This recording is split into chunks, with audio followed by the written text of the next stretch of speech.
Hi everyone, my name is Stephanie and I went to college to be a marine scientist, and now I'm actually a marine researcher for Marine Life Studies, a nonprofit organization. Today I'm going to teach you about the basics of whales, dolphins, and porpoises in the Monterey Bay National Marine Sanctuary. These are phenomenal and very intelligent animals, and I'm fortunate to be able to work in this field and to be able to educate others about the creatures that I love and want to protect. So maybe one day you'll fall in love with the ocean and want to study these animals just like me. And then one day you can be a marine scientist or a marine researcher. But other than that, come on, let's dive in and learn about these animals. These are all the different species of whales and dolphins you can see off of the coast of California. Sometimes they can even come close to shore and you'll be able to see them from the beach. Or you can go on a whale watch boat to see them. Whales, dolphins, porpoises, sea lions, and elephant seals are all mammals. What are 4 things that we all have in common? So I want you all to think about it for a while and raise your hands for your teacher to call on you. And you'll pause this video and then I'll come back and tell you the 4 different things I'm looking for. Things that are common among all mammals are 1, they're warm-blooded. 2, they bear live young, so that means we don't lay eggs. Number 3, moms nurses the young with milk. And 4, we have hair at some time in our life. So you're probably wondering, where is the hair on whales or dolphins? And so you can check out these photos. You can see the arrows are pointing to these tiny little hairs on the chin of the humpback whale. You see those bumps on the humpback whale on top of their heads? Those are called tubercles. And only humpback whales have these. And they're bumps the size of a golf ball. And so they have a hair that protrudes out of them. And researchers think they use these to sense vibrations in the water. So they're kind of like whiskers.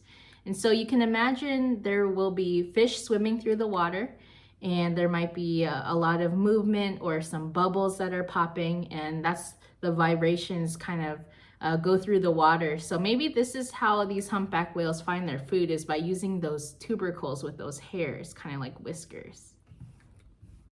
Sometimes we refer to whales, dolphins, and porpoises as cetaceans.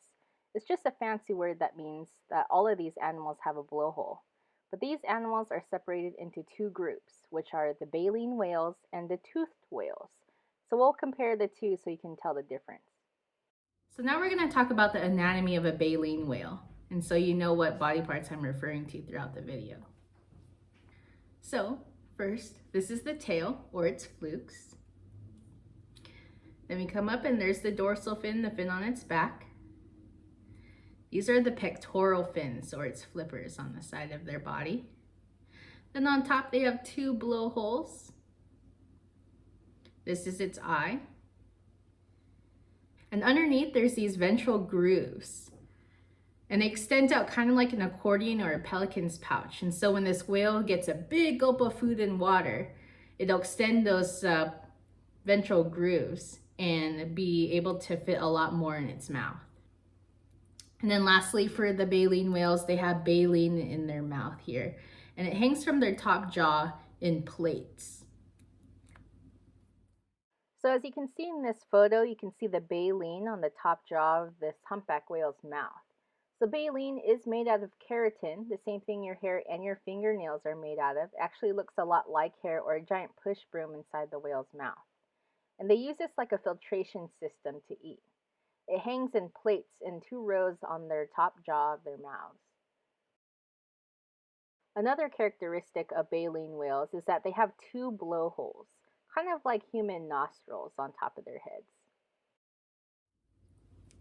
So this is a toothed whale. So the different parts of it is, here's the tail, or its flukes. They got the dorsal fin on top of its back, the pectoral fin, or flipper, on the side of its body. We got 1 single blowhole on top of its head. There's the eye. And inside the toothed whale's mouth is teeth. So toothed whales have teeth, as you must have already guessed. But this is just a funny picture that we took on our boat of a killer whale playing around with a bird. Check out those teeth on that killer whale. Normally, these animals don't eat birds, but sometimes birds aren't very lucky. And another distinct feature of toothed whales is that they only have one blowhole, while baleen whales have two. But now you must be wondering what the difference is between a dolphin and a porpoise, because they look so much alike. There are three distinct differences between the two. Porpoises have spade-shaped teeth, while dolphins have cone-shaped teeth. On a porpoise, the dorsal fin, or the fin on its back, is more triangular, while dolphins have a more falcate, or curved dorsal fin. And then lastly, their heads are shaped different. Porpoises have more of a rounded shaped head, while most dolphins have a bottlenose or snout. But not all dolphins have this head shape. There are lots of whales and dolphins in the world, so how do we keep track of all of them? When we are out on the boat conducting research, we are taking thousands of pictures of these animals to put them in a catalog, so we can start to know more about the species. For example, where they are traveling, if they are traveling with the same individuals, if they like to feed in the same area in Monterey Bay, and a lot more. For dolphins, we take pictures of their dorsal fins, both left and right side. As you can see, there are different scars, scratches, and nicks that make them very unique from one another. These are Risso's dolphins, then Pacific white-sided dolphins, and bottlenose dolphins. For killer whales, or orcas, we take pictures of their dorsal fins and their saddle patch, the grayish-white patch behind their dorsal fin. The shape of their dorsal fin is very distinct, and they accumulate scratches and scars too in their saddle patch. Gray whales don't have a dorsal fin. They have this thing called a dorsal ridge. It's a series of knuckles on their back. By looking at those knuckles and the coloration of their mottled skin, we can identify that specific individual. What's special about humpback whales is that we can take pictures of the undersides of their tails. Typically, when they dive, they lift their tail up to counterbalance their body weight so they can dive down. When this happens, we take pictures of them so we can recognize the animals. The undersides of their tails are kind of like a human's fingerprint. Every tail is different. Sometimes humpback whales have white pigment on them. So the humpback whales' tails can range from all black to all white and everything in between. They accumulate scratches or scars on their tails throughout their life, so their tail might change a little bit, but most of it remains the same. What's cool about the pigment on their skin is that if it's black and the whale gets a scratch or a barnacle falls off and leaves a scar, it'll scar white. And oppositely, if there's white pigment on its body and it gets a scratch or a scar, it will scar black. It's pretty wild. So now that I'm getting a little hungry, I'm going to teach you how whales, dolphins, and porpoise eat. All right, who's hungry? Toothed whales and baleen whales eat very differently, but a lot of them eat the same things. Here are a few things that these animals like to eat. Schooling fish, for example, like anchovies and sardines. Krill, a small shrimp-like creature. Squid, like calamari. And copepods, these tiny little squishy animals. So as you can see on this dolphin skull, they have a lot of teeth.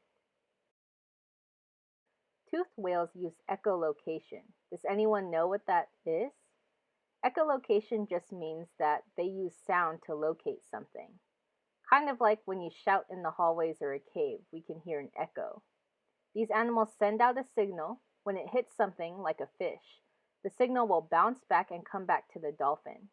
It'll make a mental picture in its brain, and the dolphin will know there's a fish over there. But what's cool is that the dolphin will know how large the fish is and how far away it is. So this is how these animals find their food, is by using echolocation. So these are baleen whales, and as I said earlier, the baleen whales don't have any teeth. They have a thing called baleen that kind of looks like a broom hanging from their top jaw of their mouth. So baleen whales use their baleen like a filtration system. They'll dive in the water, locate their bait ball of fish or krill, and take a big gulp of them. They'll use their throat and tongue muscles to push out all the water, through their baleen plates and then use their tongue to lick up all the food that gets stuck in their mouths. And then they swallow. These humpback whales can eat around 2,000 to 3,000 pounds of food a day. That's the same weight of a Mini Cooper car. In this photo, this humpback whale is lunge feeding. Notice all the fish that escaped from its mouth. Sometimes humpback whales feed solo, or they can feed with a lot of different individuals. So in that case, when a whale lunges through the surface of the water, trapping all those fish, what doesn't end up in the whale's mouth could end up in another whale's mouth next to it. Here's a video of multiple humpback whales feeding on fish as they lunge through the surface. If you look close, you can see fish scattering out of the whale's mouth, and then birds are diving into the water to get all the extra fish. After seeing this video, is anyone scared that they might get swallowed by a whale? Well, let me tell you a little secret. Whales cannot swallow humans. Although these whales can be 50 to 60 feet long, their throats are only the size of a grapefruit. So a whale couldn't even swallow you if it wanted to.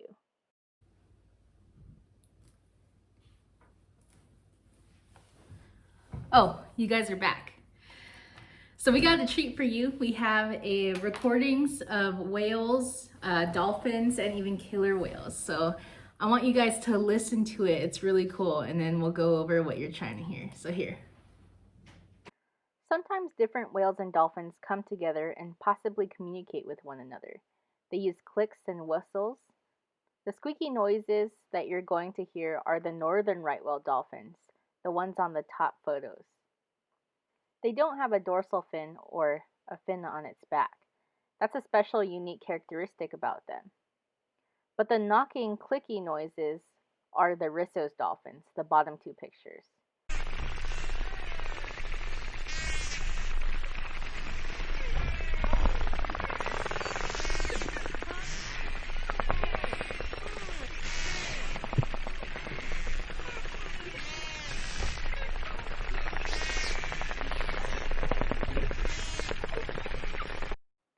So what you're going to hear now are killer whales, or orcas. They're known to be the wolves of the sea because they hunt in pods, kind of like a wolf pack. And they are usually always with their families.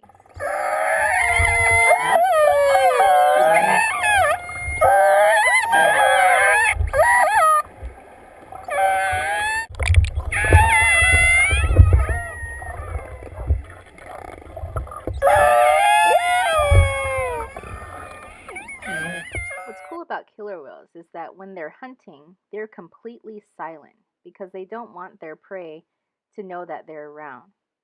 But after a successful hunt, they are very chatty, like they're celebrating that they got to eat.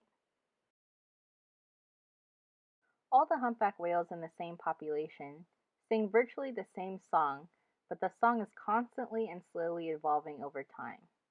Researchers say that the male humpback whales are usually the ones that are singing because they want to attract a female.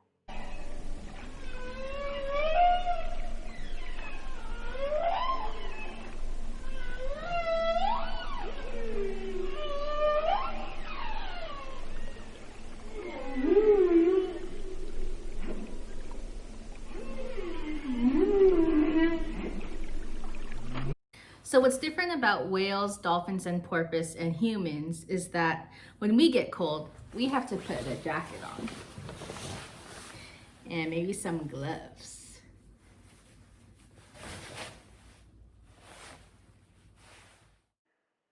How do marine mammals keep warm? They mostly have blubber, which is pretty much like fat. Blubber can range from a couple inches thick in dolphins and smaller whales to more than a foot thick in some bigger whales. Blubber is essential for storing energy. When food resources are scarce or not available, these layers of blubber can be used. Then, when food is more easily available, the whales and dolphins can eat a lot to replenish their blubber layer. This is very important for species that feed and breed in different parts of the ocean. Large whales have to eat thousands of pounds of food a day to build up their blubber layer for their migration. They don't eat on the trip there, which could be thousands of miles away. so they have to live off of their blubber layer for energy. And lastly, how do these animals sleep without drowning? Whales, dolphins, and porpoises have to think about breathing, so pretty opposite than you and me. They sleep with half their brain at a time, so they can remember to come up to the surface to breathe. This graph shows you the left side and right side of the brain on a beluga whale and a dolphin. You can see that both sides of their brain never work at the same time. If one side is working, the other side is shut off. And then, when one side is rested, they'll turn that part off and turn the other side back on. So these animals are somewhat conscious or awake their whole life. Not only do they have to remember to come up to the surface to breathe, they have to make sure no predators or danger is around that could harm them when they are resting or taking a nap. Well, that concludes the lesson to the basics of whales, dolphins, and porpoises in the Monterey Bay National Marine Sanctuary. And I hope you guys learned a lot and got to see things that you've never seen before. And I hope that you want to learn more about these awesome animals. But until then, I'll see you in the next video.